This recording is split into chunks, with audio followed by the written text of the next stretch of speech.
শোনো, যারা বিয়ের জন্য লাফালাফি দাফাদাফি করতেছো তাদেরকে বলছি, তাদেরকে ভালো করে শোনার জন্য বলছি, কারণ গুরুত্বপূর্ণ বিবেচনা।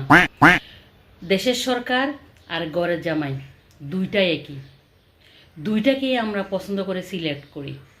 আর সিলেক্ট হওয়ার পরে কি হয়, না দেশের সরকার কথা শুনে না ঘরের জামাই কথা শুনে। হ্যাঁ, আরও মজার ব্যাপার হচ্ছে, যদি পছন্দ না হয় সরকারকে 5 বছর পরে নামানো যায়, পরিবর্তন করা যায়, কিন্তু ঘরের জামাইরে পরিবর্তন করা যায় না। একটা পুরুষ যত সহজে 2-3টা বিয়ে করতে পারে, একটা মেয়ে তত সহজে বিয়ে করতে পারে না।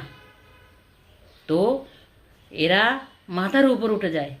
তো তোমরা ভালো করে চিন্তা করবে, চিন্তা ভাবনা করে সিদ্ধান্ত নেবে, যাচাই বাছাই করবে, হুট করে বিয়ের জন্য থাকলে করবে না, তাহলে জীবনটা চদরং বদরং হয়ে যাবে।